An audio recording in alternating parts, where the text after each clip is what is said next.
grand leader, avant sa mort, disait, je ne connaissais pas le but de la vie. Un autre grand leader disait à ses disciples, cherche la vérité. Un autre grand leader de la masse disait à ses fidèles, avant sa mort, je ne suis pas le chemin. Mais Jésus a dit, je suis le chemin, la vérité et la vie. Nul ne vient au Père que par moi.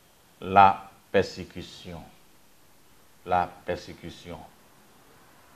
La persécution, c'est très complexe et c'est des choses que nous parlons moins dans nos églises. Parce que si tu hasardes à expliquer trop de ça, ça rend les gens tristes et puis les gens peuvent déserter l'église et le financement sera moins. Mais c'est très important, c'est très important. Ça fait partie du paquet que notre Seigneur Jésus nous a laissé sur cette terre. Ceci me fait comprendre, parce qu'on n'est pas habitué, ceci me fait comprendre ma première fois de tenir devant plus de 100 000 personnes pour une croisade en Inde, à Budampadu, de la région de Andhra Pradesh. Lorsque tu arrives à Hyderabad, tu prends au moins le train.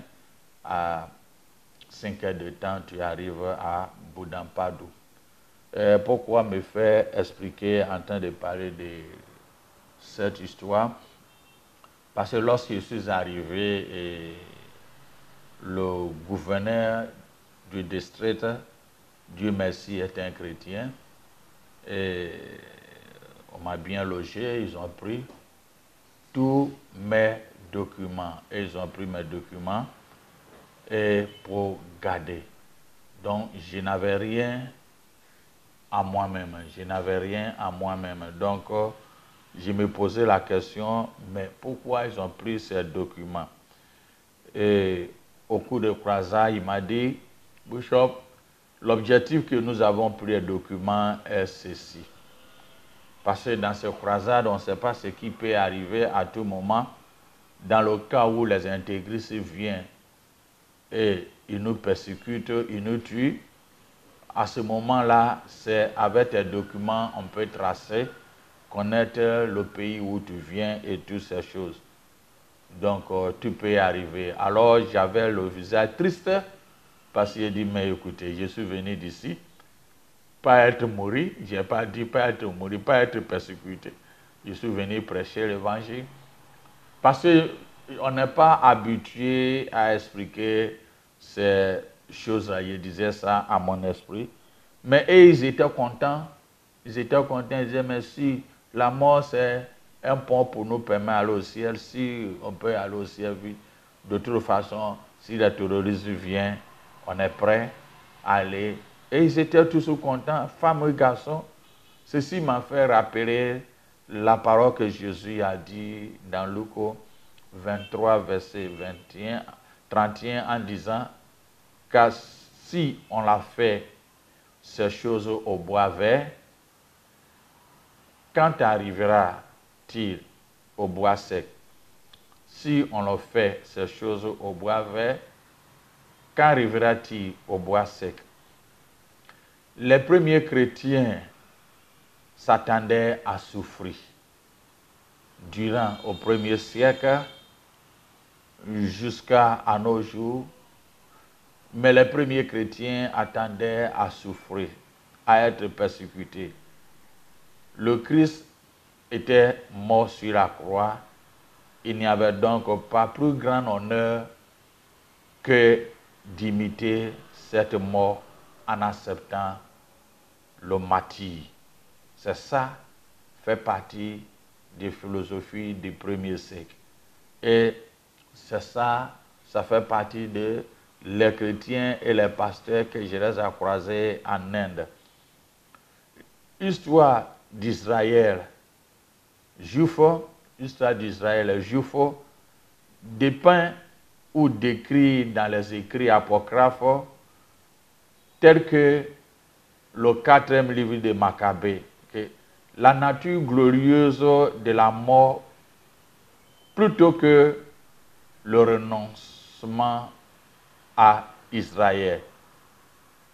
La nature glorieuse de la mort plutôt que de renoncer le renoncement à Israël.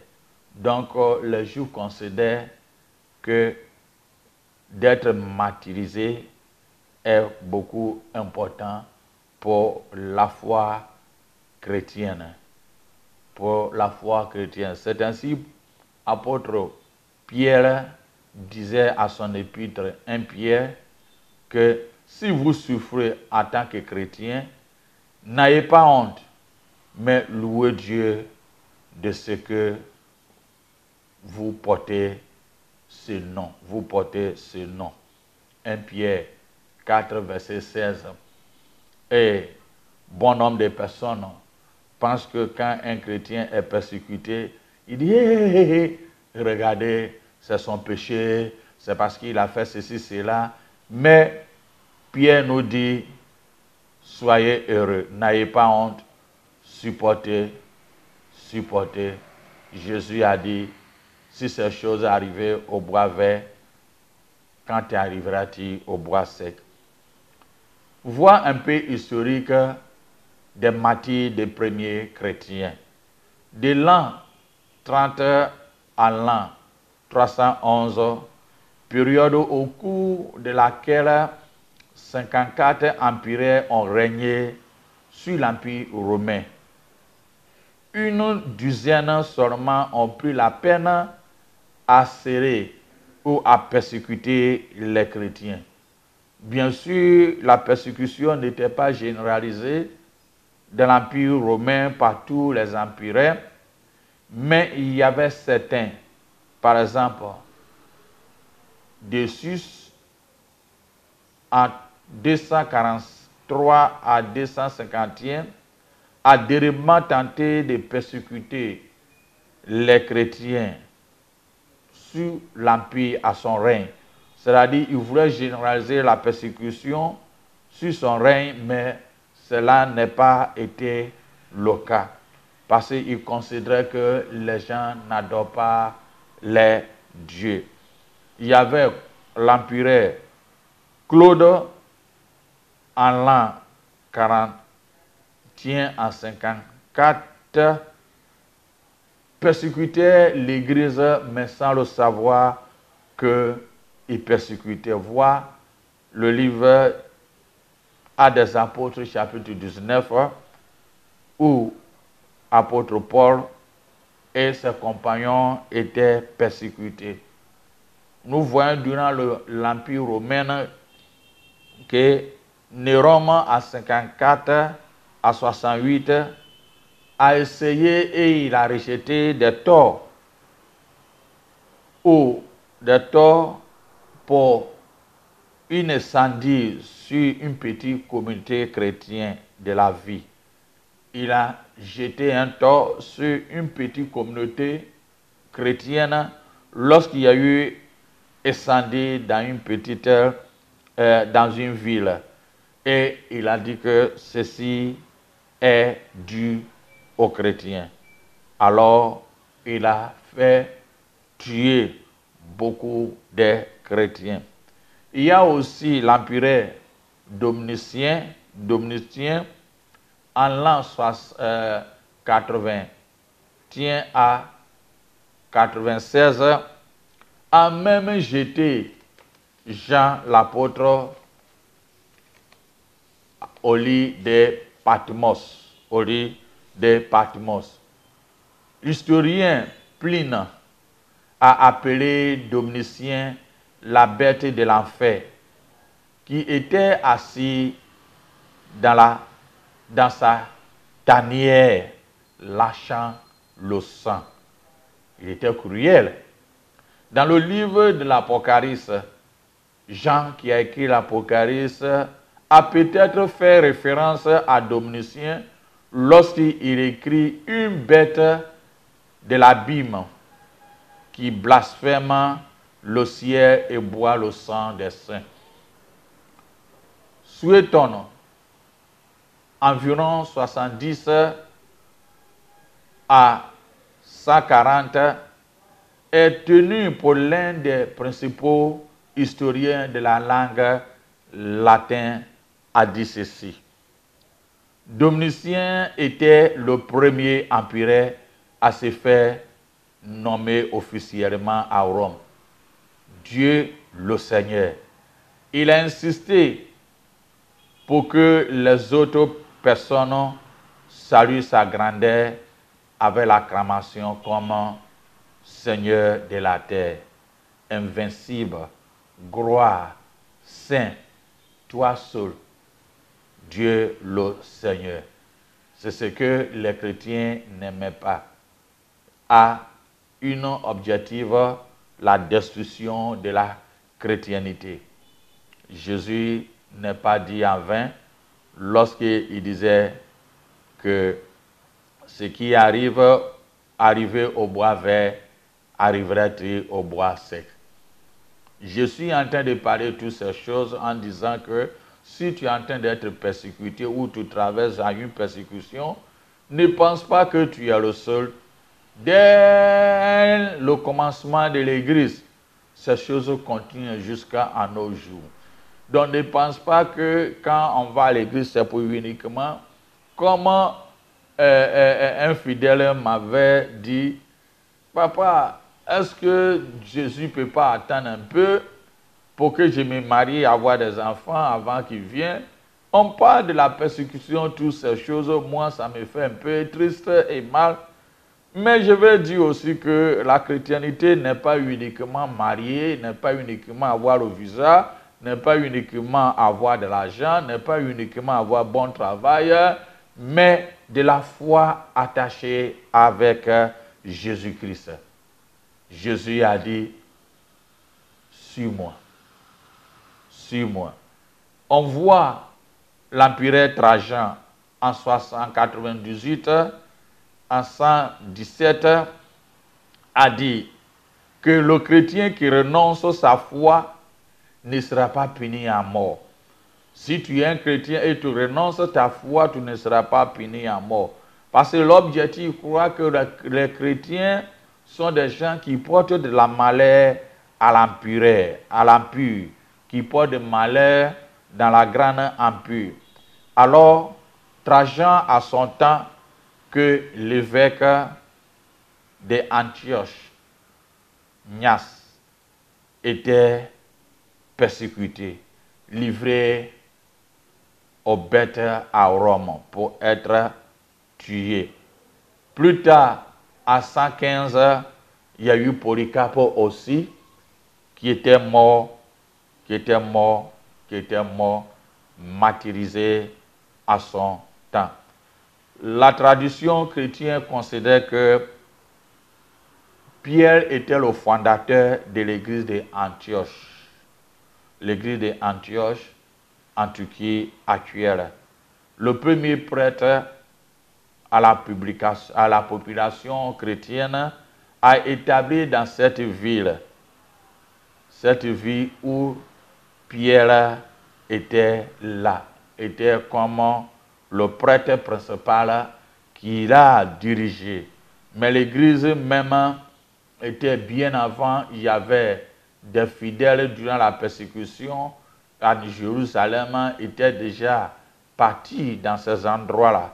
Mais Pierre était venu et a restructuré cette église d'Antioche.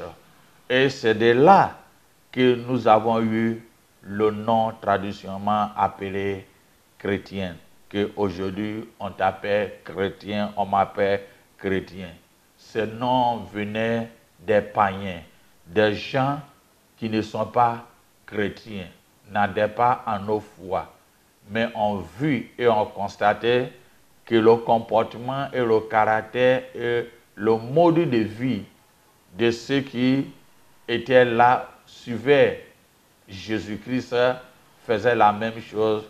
Alors, il les a donné le nom, ils font comme le Christ le chrétien. Donc, sur Antioche, nous avons eu ce mot chrétien. Ce mot chrétien. Et si tu n'adores pas bien Dieu, le monde va te donner un nom. Le monde va te donner un nom. Et les noms restent. Les noms restent. Il nous connaît mieux par rapport à nous-mêmes. Il nous connaît mieux par rapport à nous-mêmes.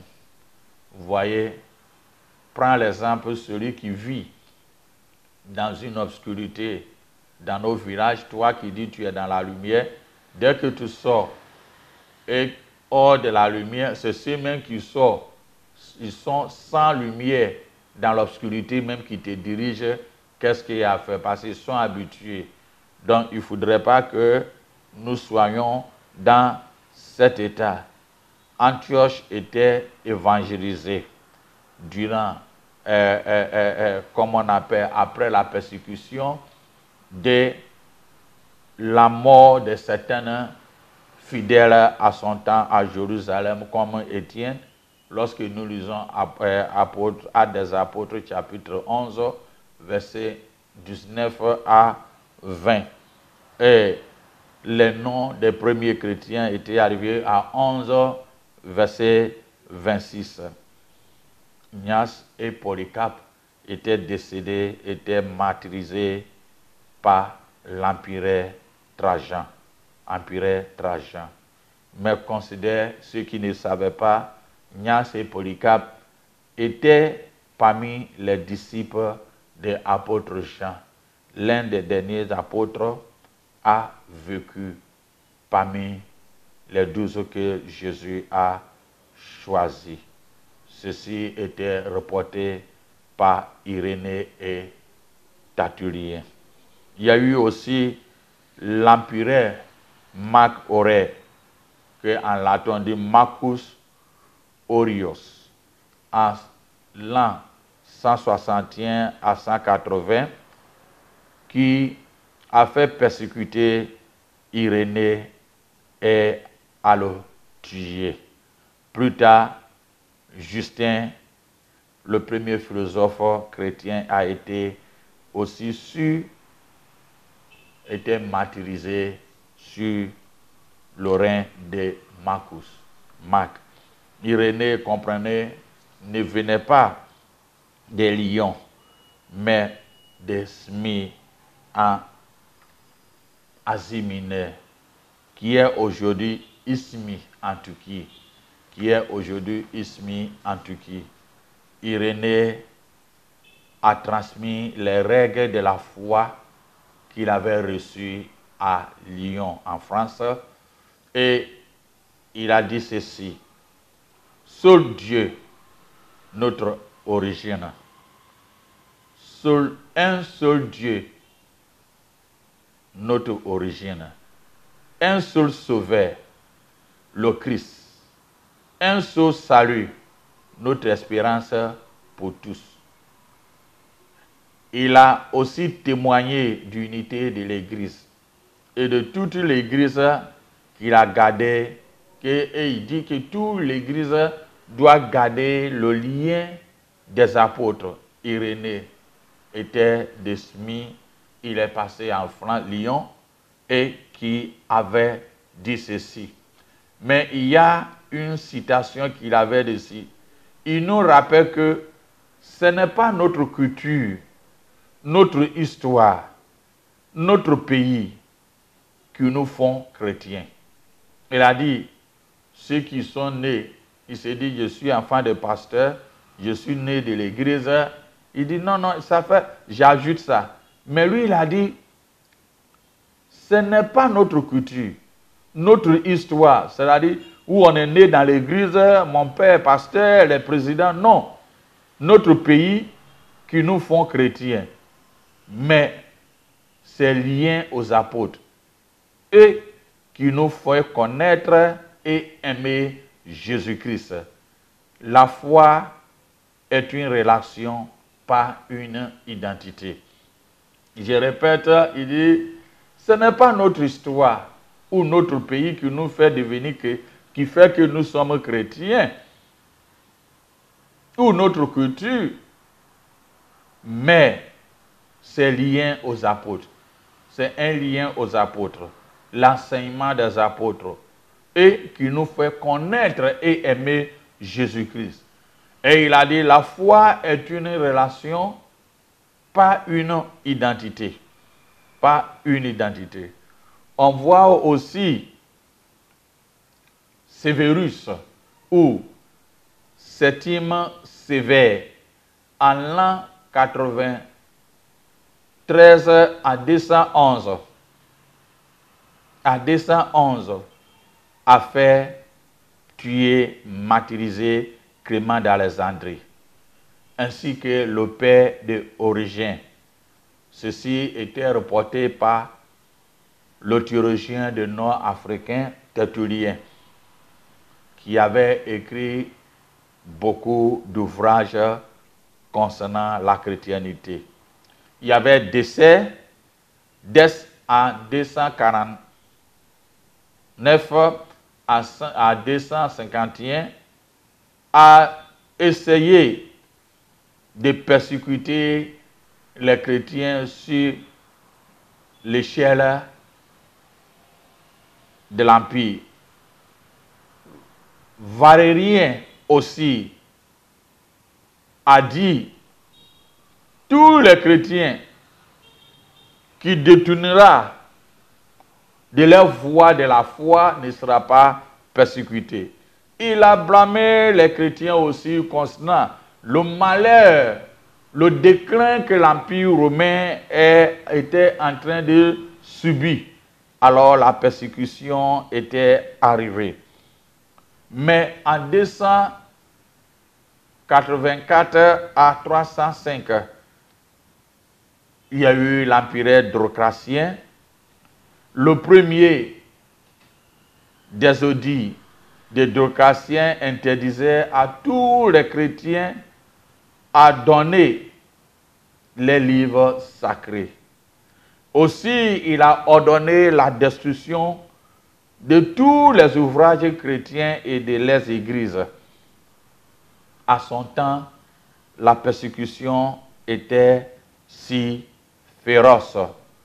C'est à son temps, la persécution était féroce. De Rome jusqu'en Afrique du Nord, Carthage et aller en Asie. C'est après sa mort, durant l'an 313, il y a eu l'empire Constantin et Licinius qui ont publié un audit où on appelle Édit de Milan, qui a fait stopper la persécution, soit en portion dans l'Empire romain, ou soit généralisée, et a officialisé la chrétienté comme une église de l'État. Et l'église a eu la tolérance pour adorer, la tolérance légale pour adorer sans persécution. Sans persécution. Ceci a permis Tertullien, qui a combattu les hérésies, a dit ceci, que le sang des martyrs est la sémence de l'Église. Est la sémence de l'Église. L'Église n'est pas sortie comme un pain, on va à la brancherie pour acheter. Mais l'Église a sorti avec le sang. La persécution du gauche et à droite. Aujourd'hui, quand nous voyons certaines choses qui arrivent, on est frustré, on prend le temps à se critiquer par-ci, par-là, mais à l'heure où nous sommes n'est pas à l'heure où nous devons murmurer ou critiquer, mais l'heure de prier pour le corps de Christ, l'heure de chercher à connaître que est-ce que je peux tenir lorsque la persécution sera à ma porte.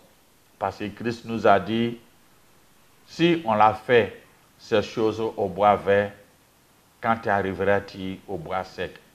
C'est parce que nous parlons moins de ça à nos confrères des églises qu'on considère et on n'arrive pas à tenir, à dire certaines vérités et on compromet.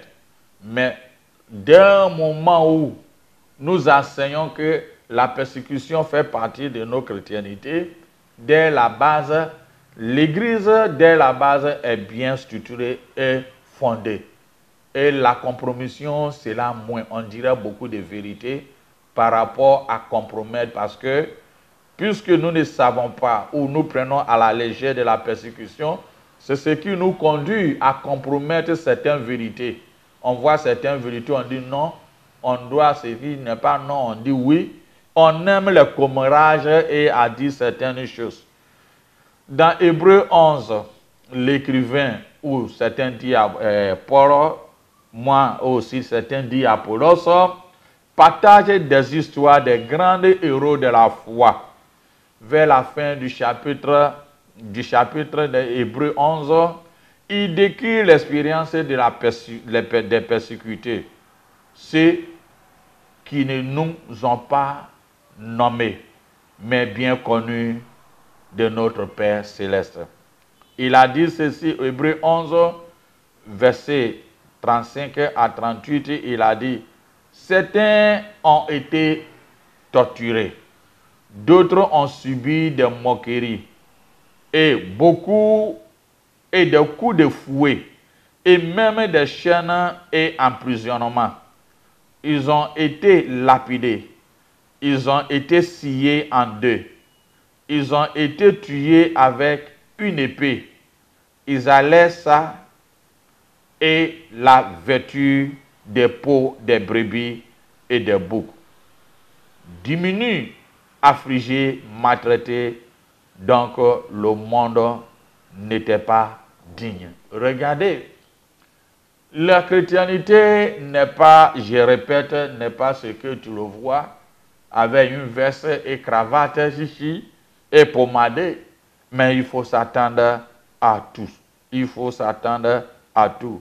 Ceux qui ont subi la persécution aujourd'hui ne sont pas les premiers, bien-aimés, mais sache que, et tu ne seras pas les derniers, mais sache qu'il y a eu nos devancés qui ont passé par là. Et si tu es en train de passer aussi, bien-aimé, reste calme. Il y a certaines personnes qui ne connaissent pas leur histoire chrétienne. Donc, quand ils voient un frère ou une sœur à une certaine situation de persécution, ils croient que c'est un péché ou bien c'est de l'abominable. Ignorance tue. Au lieu de prier, on dit, hé, hé, il est en train d'être puni par le diable. Non. La sainteté seulement ne veut pas dire tu es exempté de la persécution. Mais aussi ce que j'aimerais que tu comprennes. Il faut vivre digne. Et si la persécution arrive, tu peux être fier. J'ai connu un ami qui a dit ceci. Il avait travaillé avec un frère. Et dans le travail où il faisait le shift. C'est-à-dire ceux qui viennent matin descendent à 13 heures. Ceux qui viennent à 13 heures descendent à 21 heures. 21 heures descendent à 6 heures. Donc, on faisait le rapport à tout. Et regarde que plusieurs fois c'est passé. Un frère qui fait à 21 heures à 6 heures, au lieu de faire le passage à ceux qui sont venus à 6 heures de travailler, c'est à 6 heures qu'ils commencent à prier. Et quand les autres l'appellent pour lui dire non, ils sont en train de le persécuter. Mais ton devoir est de prier avant le temps. Et à 6 heures passer les choses. Il y a certaines personnes, ils ne font rien à la maison. Dès qu'on parle, on dit non, ils sont en train de me persécuter. Mais cela n'est pas persécution. Cela est de ta négligence et de ton devoir que tu ne le fais pas. Et tu subis. Ce n'est pas ça qui va t'amener au ciel. La persécution vient à lui-même. Fais ce qui est bon. Et sache qu'à n'importe quel moment, nous pouvons avoir et ça peut nous arriver. Ça fait partie de nos adorations en Jésus. Ou ça fait partie, quand un chrétien est persécuté, comprenez et priez pour lui. Mais toi-même n'adhère pas, ne fais pas ce qui est mal. Quand on te persécute, tu dis non. Mais c'est toi-même, tu es parti chercher. Sois prêt à toutes circonstances et sache que Dieu honore et il te garde. Et ma prière pour toi, toi qui es en train de traverser des moments durs, sache que tu n'es pas le seul. Les devanciers ont passé et toi aussi tu es en train de passer. Mais Dieu t'en sortira digne. Amen. Un grand leader, avant sa mort, disait, je ne connaissais pas le but de la vie. Un autre grand leader disait à ses disciples, cherche la vérité. Un autre grand leader de la masse disait à ses fidèles, avant sa mort, je ne suis pas le chemin. Mais Jésus a dit, je suis le chemin, la vérité et la vie. Nul ne vient au Père que par moi.